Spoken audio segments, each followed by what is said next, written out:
Hello everyone, আমার নতুন একটা ব্লগে আপনাদেরকে অনেক স্বাগত।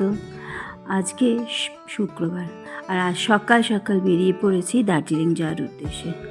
যেহেতু শিলিগুড়িতে আছি আর শিলিগুড়ি থেকে যাব, সেহেতু বেশিক্ষণ টাইম লাগবে না। ওই গাড়িতে গেলে 4 ঘন্টা মতন টাইম লাগে।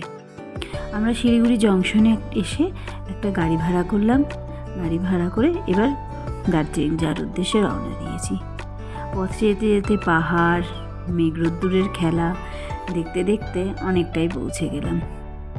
চারিদিকে মেঘ আর পাহাড় আর চা তুলছে, এইসব দেখতে খুবই ভালো লাগছিল। মনটা কীরকম একটা আনন্দে ভরে যাচ্ছিল। যখন উপরে যাই না, তখন বেশ মনটা ভালো লাগে বলে বমি টুমিও অত পায় না, নাহলে আমার গাড়িতে আবার একটু বমির ধাত আছে। আর কাশিয়াঙ্গে এরকম মেঘে ঢেকে গেছিলো। এরকম ওয়েদারটাই চেয়েছিলাম। রোদ্দুরের খেলা তো আমরা আমাদের বাড়ির ওইখানেও দেখতে পাই। কথায় কথা তারপরে আমরা পৌঁছে গেলাম আমাদের গন্তব্যস্থলে। চলো তোমাদেরকে একবার হোটেলের রুমগুলো ঘুরে দেখাই। আমাদের যে রুমটা দিয়েছিল, এটা তো ওর বন্ধুর একটা হোটেল, তো আমাদের সব থেকে বেস্ট রুমটাই দেওয়ার চেষ্টা করেছে। আমি ঠিক বলতে পারবো না, হয়তো এর থেকে বেস্ট রুমও আছে, কিন্তু এইখানে এই জানলা থেকে কাঞ্চনজঙ্ঘা দেখা যায়। এখন তো মেঘে ঢেকে আছে, এখন দেখা যাচ্ছে না, কিন্তু মেঘ পরিষ্কার হয়ে গেলেই এখান থেকেই কাঞ্চনজঙ্ঘাটা দেখা যাবে। রুমে থাকা এই একটা বেড আছে, যেটাতে আমাদের 3 জনের খুব ভালো মতন করে হয়ে যায়।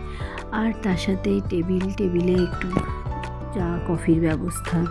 আর বাথরুমটাও বেশ ছোট্টর মধ্যে, খুব পরিষ্কার পরিচ্ছন্ন। চলো আর লেট না করে দুপুরবেলার খাবারটা খেয়ে নিই। 3টে বাজতে চললো। আমরা সব এখানে খাবার খেতে বসেছিলাম। আয়োজন করেছিল ডাল, নিউট্রেল আলুর তরকারি, মাছের ঝোল, স্যালাড, পাঁপড়, চাটনি, কুরকুরে আলু ভাজা। ছেলেকে আগে খাইয়ে দিচ্ছি। ছেলেকে খাইয়ে দিয়ে তারপরে ওরা সব একসাথে আসলে আমরাও সব একসাথে বসে খাবো। আমরা আসিনি বলে ওরাও ওয়েট করছিল আমাদের জন্য, যে আমরা কখন আসবো, একসাথে বসে খাবে। ওখানে ওর মা, মানে ওর বন্ধুর মা, আর বন্ধুর যে বউ তার মা, এই যে এই পুচকুটার টানেই তো আসা।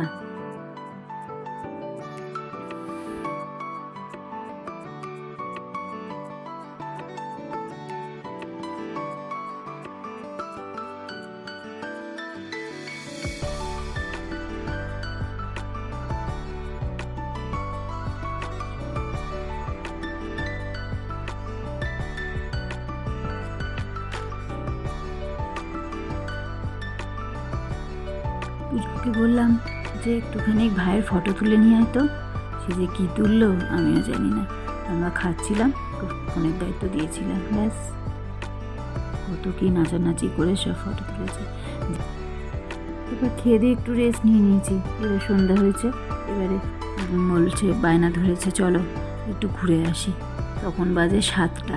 ম্যালের তো সব কিছু বন্ধ, তো যাই হোক, কী করবো আর, তাই যাই একটু ঘুরে আসি। আমি হয়ে গেছি তৈরি। বাইরে বেশ ভালোই ঠান্ডা পড়েছে, সেই জন্য যে ফুল হাতা যে সোয়েট শার্টগুলো নিয়ে এসেছি সেইগুলোই পরলাম আর কি। হোটেলের ভিতরটা তো তোমাদের দেখালাম, কিন্তু আমাদের যে ফ্লোরটা, তার বাইরেটা একটু দেখাই। কি সুন্দর সাজিয়েছে, কি সুন্দর এই ছোট ছোট ফটো দিয়ে, এই ছোট্ট ঝাড়বাতিটা দিয়ে খুব সুন্দর লাগছে জানো, বেশ ছিমছাম, তার উপরে সুন্দর। মেলে সেদিন গেলাম, খুব ভিড় ছিল মেলে। খুব বলতে বিশাল কিছুও না। আমরা ওই জন্য এই সবসময় এই টাইমটাকেই বাঁচি আসার জন্য। ওদেরও হোটেল মোটামুটি ফাঁকা থাকে, আবার আমাদেরও চলতে ফিরতে অসুবিধা হয় না। এই যে মেলে পুজোর সময় বলো, শীতকালে বলো, পা রাখার জায়গা থাকে না। যা যেখানে যাবে সব জায়গায় ঠিক ঠিক করছিল। অত ভিড়ের মধ্যে ঠিক ঘুরেও শান্তি পাওয়া যায় না, খেয়েও শান্তি পাওয়া যায় না, কিছুই না। তো সেই জন্য আমরা এই টাইমটাকেই বাঁচি। এখানে একটা চকলেট শপ দেখলাম, যেটা দেখে বুঝতেই পারছ। আর আমরাও বেশি না করলাম না, কেন কি ও ঘুম থেকে উঠে একটুখানি ঘ্যান ঘ্যান করছিল যে এই করব ওই করব। সেই জন্য দেখলাম যে এইটা দিলে যদি চুপ হয়। কিন্তু চকলেটগুলো কিসের আমি জানি না, কিন্তু দাম ভারী ছিল, খুব দামি দামি চকলেট এখানে। এই যে এই ললিপপগুলো, সেগুলোই ছিল 150 টাকা করে। কিন্তু খুব ভ্যারাইটিস কালেকশান ছিল। জীবনেও অত রকমের চকলেট কই দেখিনি, এরকম সবগুলোতে গেলেই তো দেখা যায়। তো যাই হোক, বললাম যে তাড়াতাড়ি যা পারবি নিয়ে এখান থেকে। তো আবার এই একখানা কি কৌটো নিল, সেই কৌটোটা আবার কি হয় তা জানি না। দিয়ে এই কৌটো থেকে জেলি বিনস বেরোয়।